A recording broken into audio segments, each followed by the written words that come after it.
आम्ही त्या शौर्य पुरस्काराच्या निमित्ताने काही आमच्या सैनिकांच्या कुटुंबाचे आम्ही संवाद साधतो.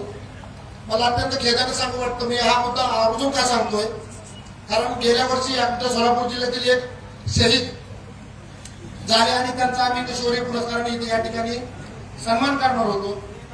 दुर्दैवानं मला सांगायला खेद वाटतो की ज्या माणूस शहीद होऊन देशासाठी लढला त्याच्या कुटुंबामध्ये केवळ पैशासाठी भांडण होऊन ते कुटुंब विभक्त झालं आणि त्या माणसाला ही असणारी क्रांतीची ज्योत स्मृतीला अभिवादन करणं, जे देशासाठी लढले त्यांचं आठवण ठेवणं, यासाठी हा 2 मार्च स्मृती दिन साजरा केला जातो.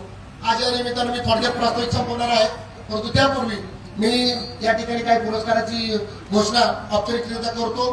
दरवर्षीप्रमाणे आपण हा पुरस्कार दिला जातो. या पुरस्कारामध्ये आनंद होतोय मला. या ठिकाणी आपला सामाजिक असणारा मुख्य पुरस्कार आमचे गावचे करमाळ तालुक्याचे भूषण आदरणीय उपजिल्हाधिकारी अनिलजी दौंडे साहेब यांना हा पुरस्कार आपण जाहीर करतो. सर्वांनी टाळ्या वाजवून त्यांचं स्वागत करायचे. खरं तर आता महसूल विभागामध्ये सामाजिक पुरस्कार कसा काय दिला जातो हा मला प्रश्न एक जणांनी विचारला. कारण पुरस्कार देताना इथं कुठल्याही प्रकारची भेदभाव केला जात नाही, कुठल्या प्रकारचे आमिष घेतलं नाही. परंतु मला तुम्हाला सांगू इच्छितो की प्रशासनात राहून तर सगळ्यात जास्त महसूलमध्ये सगळ्यात जास्त सेवा हे लोकांची होऊ शकते. कारण डायरेक्टली संबंध शेतकऱ्याचा फक्त त्याच विभागाशी येतो, बाकीच्या ठिकाणी उद्योगपती वगैरे सगळे मॅच झालेले असतात.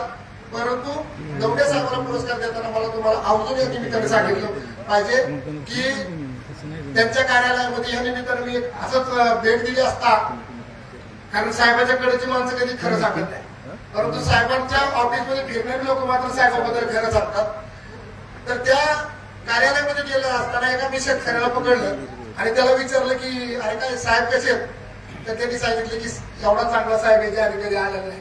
मला खूप आनंद वाटला, कारण त्यांनी सांगितलं की आम्ही गेलो की 2 मिनिटातून उत्पन्नाचे दाखले असू, कुठलेही दाखले असू किंवा कुंडीचे कुठलेही दाखले असू, साहेब 1 मिनिटामध्ये ते रिलीज करतात.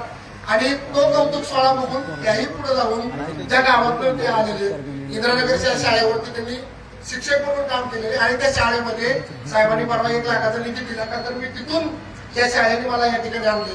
मला वाटतं हा बराचसा महसूल आणि सामाजिक पुरस्कार मधला जो अंतर आहे तो अंतर दौंडे साहेबांनी पूर्ण केले आणि मला वाटतं म्हणून त्यांना हा पुरस्कार आपण देतोय. त्याचबरोबर या ठिकाणी आपण शौर्य पुरस्कार या ठिकाणी कॅप्टन रावसाहेब साळुंखे यांना या ठिकाणी जाहीर करतोय. त्याचबरोबर आमच्या तालुक्याची आदर्श आश्रमची शाळा जी महाराष्ट्राचे मुख्यमंत्री आदर्श शाळेमध्ये 3ऱ्या क्रमांकाने येते, त्या शाळेला आपण या ठिकाणी आजीनी वस्ती कोंडेज यांना पुरस्कार आपण देतोय. त्याचबरोबर आज जी गरज आहे, शेतीची गरज आहे, हे जवान